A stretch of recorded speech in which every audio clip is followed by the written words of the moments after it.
اس کائنات میں ہونے والا پہلا جرم تکبر ہے۔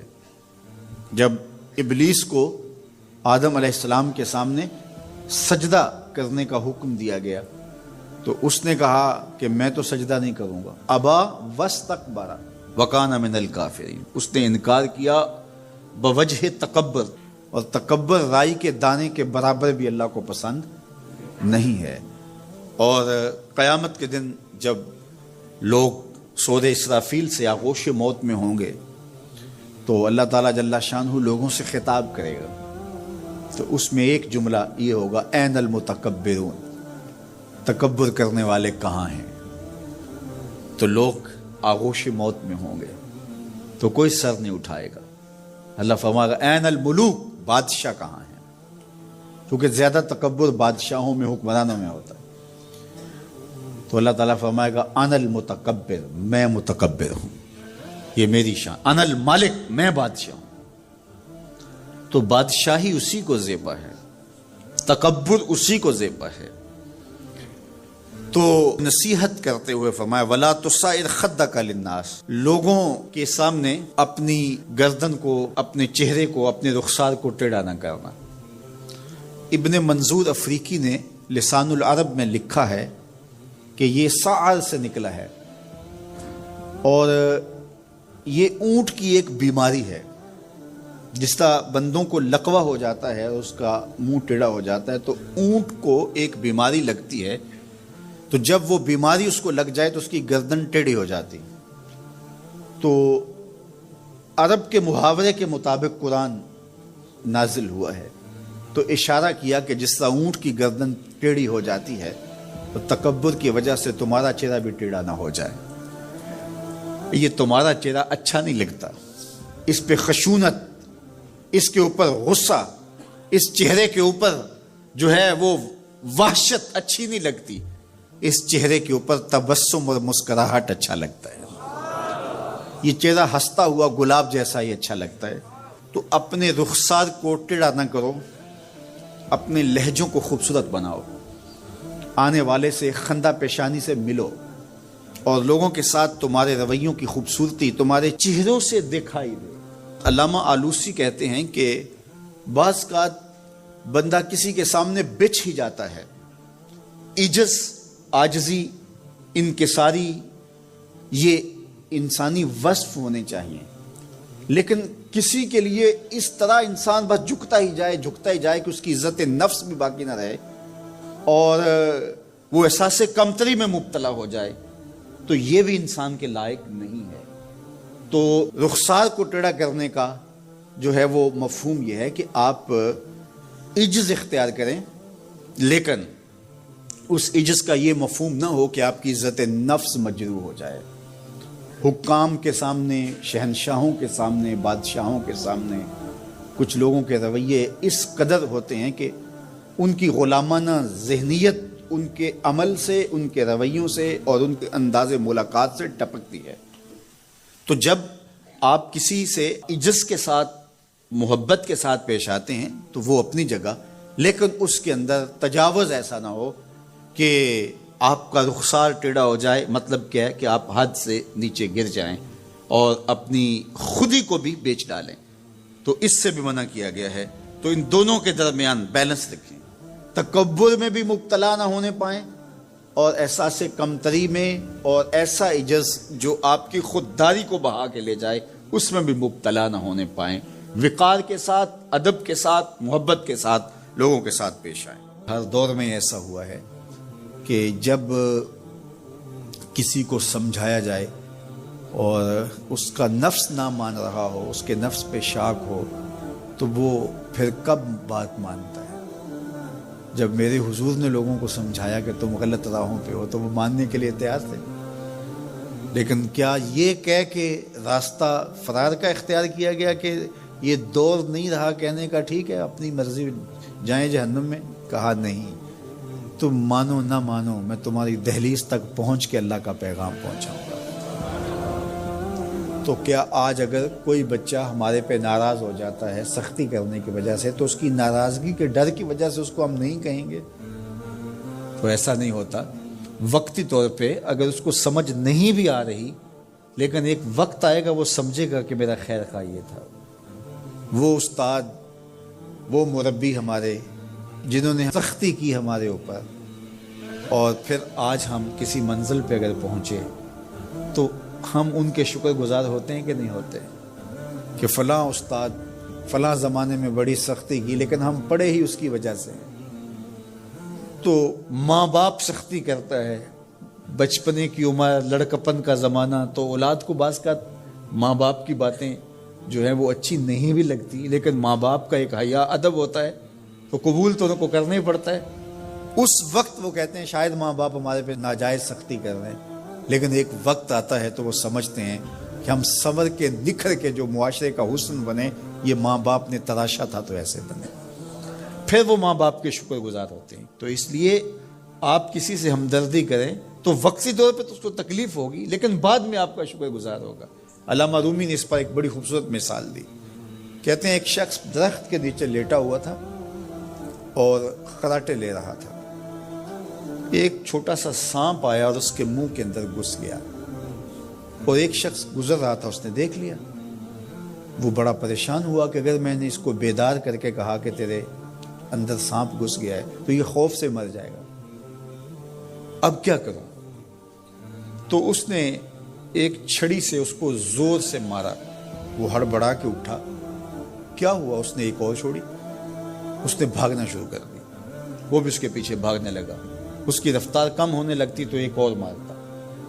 کیا خدایا کیا مصیبت ہے، میں نے اس کو کیا کہا، میں تو آرام سے سویا ہوا تھا درخت کے نیچے، لیکن وہ ایک دم گھبراہٹ کا شکار آگے بھاگتا چلا جاتا ہے۔ آگے کوئی باغ آ گیا تو اس میں فروٹ لٹک رہا تھا، تو کہا کہ کھاؤ۔ عجیب آدمی ہے، مارتا ہے اور کہتا ہے کھاؤ۔ اس نے کھایا، کہا اور کھاؤ، اس نے کہا بابا بس میری بس ہوگی، کہا نہیں اور کھاؤ، اس نے اور کھایا۔ ساتھ جو ہے وہ پانی کا کنواں تھا، کہا یہاں سے پانی پیو، اس نے تھوڑا سا پانی پیا، اس نے زور سے ڈنڈا مارا، اور پیو، اس نے اور پی لیا۔ رومی کہتے ہیں کہ وہ بندہ بڑا حیران کہ عجیب میرا دشمن ہے، کبھی مارتا ہے، کبھی پھل کھلاتا ہے، کبھی پانی پلاتا ہے۔ اس نے کہا میرے سے اور نہیں پیا جاتا، اس نے کہا پیتا ہے کہ نہیں، ایک اور چھوڑی، تو اس نے اور پانی پی لیا، کہا چلو دوڑو۔ جب بندے نے کچھ کھایا ہو تازہ تازہ اور دوڑے تو پھر جو حالت ہوتی ہے وہ آپ سے مخفی نہیں ہے، تو پھر دوڑنے لگا۔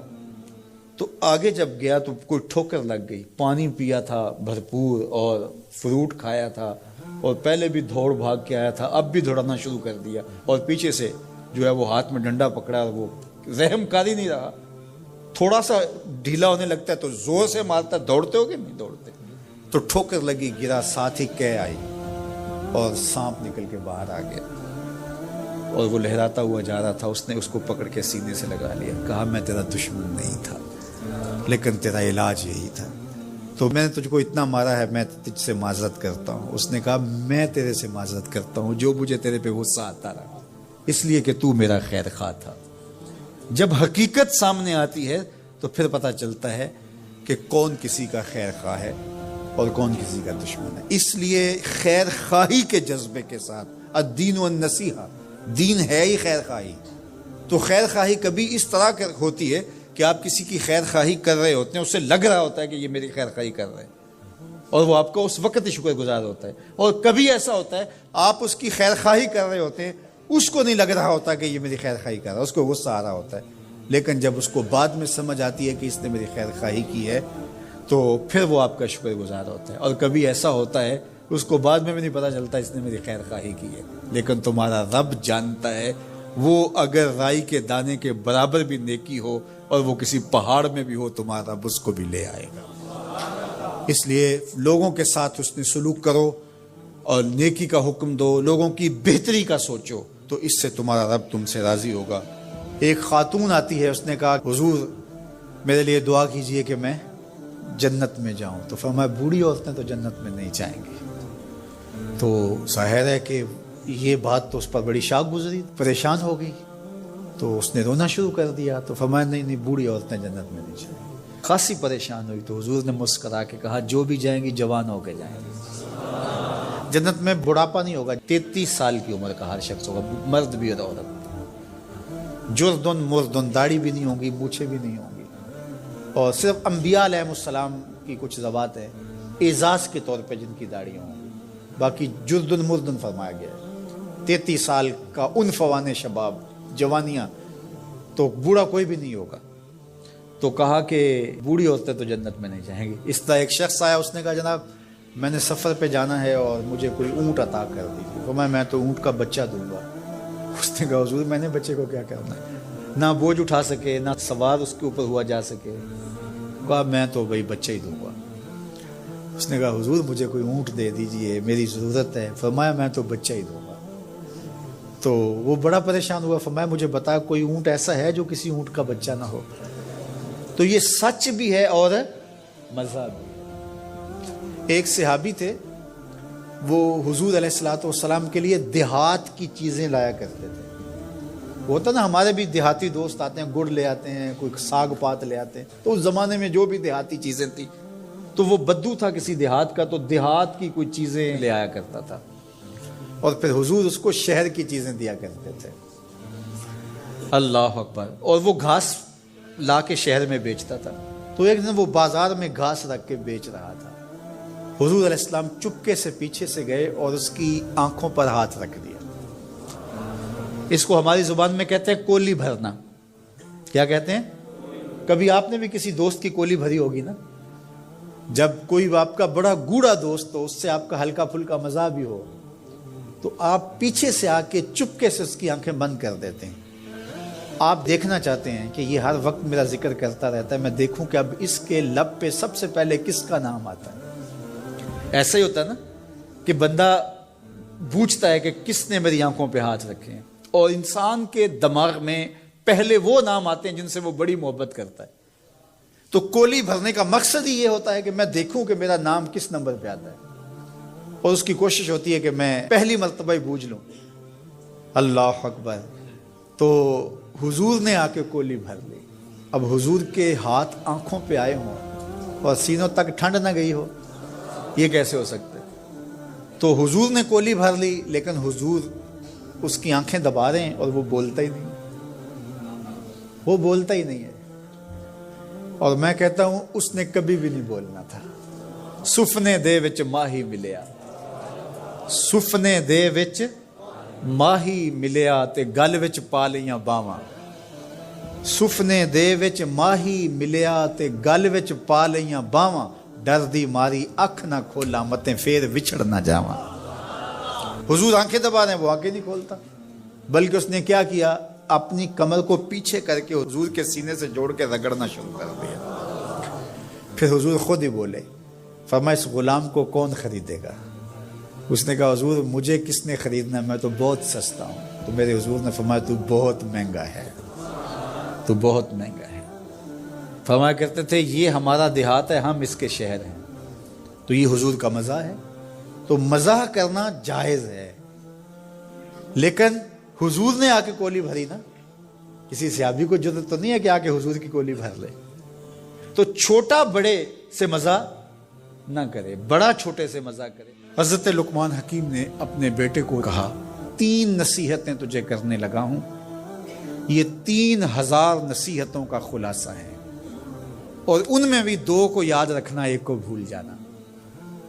تو بیٹا ہمہ تن گوش ہو گیا. تو حضرت لقمان بولے جو نیکی کی ہے اس کو بھول جانا، جو نیکی کی ہے اس کو بھول جانا، اور موت کو اور اپنے رب کو یاد رکھنا. یہ میری ساری نصیحتوں کا خلاصہ ہے. جو نیکی کی ہے وہ بھول جانا، چاہے وہ کسی شخص کے ساتھ کی ہے، چاہے وہ نیکی عبادت کی صورت میں ہے، چاہے وہ ریاضت کی شکل میں ہے، خدمت انسانی ہے، کسی رشتہ دار کے ساتھ نیکی کی ہے، تو کہا بھول جانا جس طرح کی ہوئی نہیں ہے. حضرت معاذ بن جبل رضی اللہ تعالیٰ عنہ حضور کے روضہ انور کے سامنے بیٹھ کے رو رہے تھے. حضرت عمر گزرے تو پوچھا اے معاذ کیوں رو رہے ہو؟ کہا صاحب مزار کا ایک فرمان یاد آیا جس نے رلا دیا. کہا وہ کیا فرمان ہے؟ کہا ایک دن حضور نے کہا تھا ادنا سی ریا بھی شرک ہے، تھوڑی سی ریاکاری بھی شرک ہے. اللہ صرف اس عمل کو قبول کرتا ہے جو محض اس کے لیے کیا جائے. تو نیکی خالص اللہ کے لیے کریں گے تو قابل قبول ہے. اللہ تعالیٰ غیرت والا ہے، وہ کسی اور کو اپنے ساتھ شریک ہونا پسند نہیں کرتا.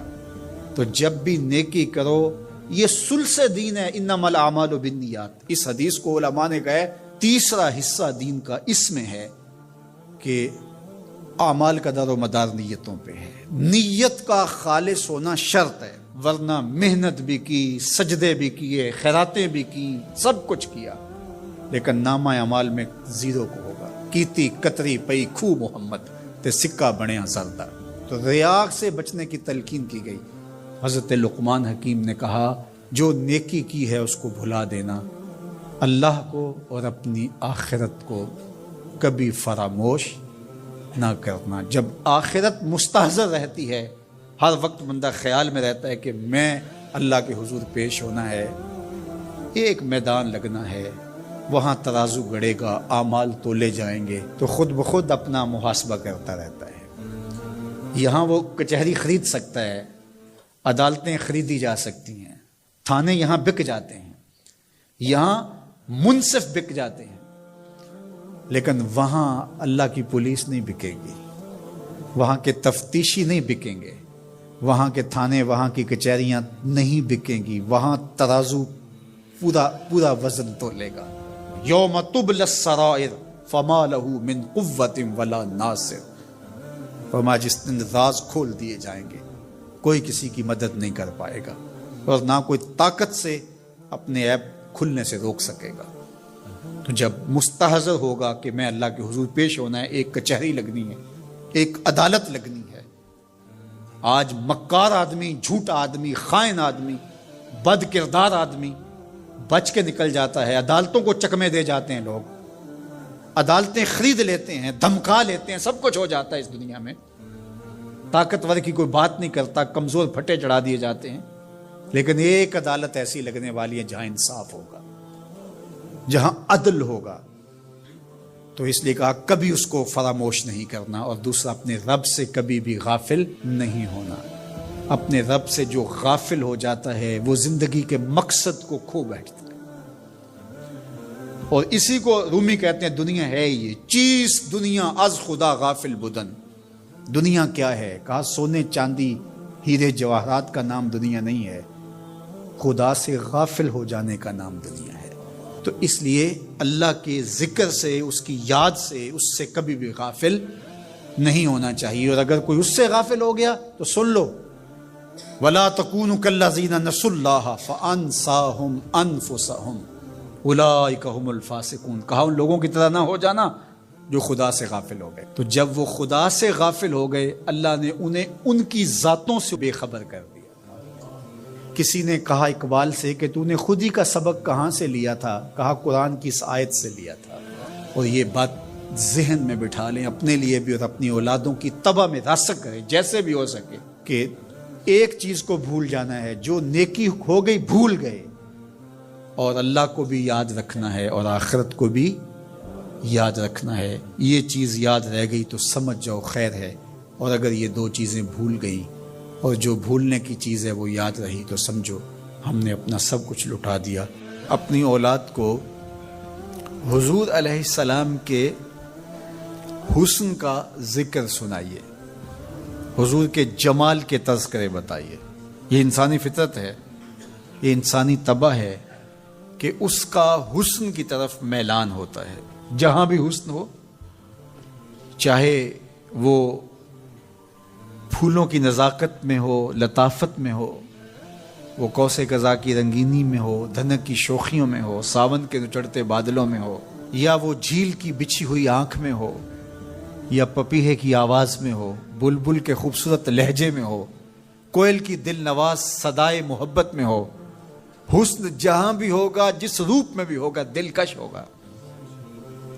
تو جب یہ طے ہے کہ انسان طبعاً حسن کی طرف مائل ہوتا ہے، تو حضرت اقبال کہتے ہیں کہ پھر اس کو اس کا ذکر سناؤ اور اس کے حسن کی بات سناؤ، جہاں حسن بھی پانی بھرتا ہے، عشق بھی غلامی کرتا ہے. حضور کے حسن کا ذکر سناؤ. مکھ چند بدرشا متھے چمک دی لاٹ نورانی ہے، کالی زلف تے اکھ مخمور رکھی ہن مد بھریاں. کائنات میں بڑے سونے ہوں گے، بڑے جمیل اور حسین، مہوش اور خوبصورت ہوں گے، لیکن جو جمال اللہ نے آمنہ کے لال کو دیا وہ انہی کو ہی دیا ہے۔ لکھاں آئے لوگ زمانے تے محبوب خدا جیا کوئی نہیں، لکھاں آئے لوگ زمانے تے محبوب خدا جیا، لکھاں سونے بن بن بیندے نے او دی خاکے پا جیا کوئی نہیں، او دی خاکے پا جیا۔ جو حسن ان کے پاؤں کے ناخن میں رکھا ہے، جو حسن ان کی ایڑی میں رکھا ہے، اللہ اکبر، جو حسن ان کے تلووں سے نکلنے والی گرد میں رکھا ہے، ان کے نالین کے جوڑوں سے نکلنے والی دھول میں رکھا ہے، وہ کہکشاؤں میں بھی نہیں ہے۔ جس کے تلووں کا دھون ہے آب حیات، جس کے تلووں کا دھون آب حیات ہے، وہ جان مسیحا ہمارا نبی۔ اللہ اکبر۔ حضرت میمونہ بنت کردم رضی اللہ تعالی عنہ صحابیہ ہیں، فرماتی مجھے شوق ہوا حضور کو دیکھنے کا، تو میں اپنے باپ کے ساتھ حضور کو دیکھنے آئی، اور حضور ناقہ پہ سوار تھے، چہرے کی چمک کہ آنکھ نہیں اٹھتی تھی، کہاں ہمت کے اس جمال کی تابشوں کی تاب لا سکے۔ تو کہا میرے میں ہمت نہ پڑی کہ جمال روح محمد کا نظارہ کروں، تو میری نظر ادب سے اور جلووں کے وفور سے جھک گئی، تو میں حضور کا چہرہ تو نہ دیکھ پائی، لیکن حضور سواری پہ بیٹھے تھے تو میری نظر حضور کے مبارک قدموں پہ پڑی۔ فما نسیتو فیما نسیتو طولا اسباہو، فرماتے ہیں کہ حضور کی مبارک انگلی کی لمبائی اور اس کا جمال، اس کا اعتدال، اس کا حسن، فرمایا مدتیں گزر گئیں ابھی تک وہ سحر اترتا ہی نہیں ہے، ابھی تک وہ نشہ ہی نہیں اترا۔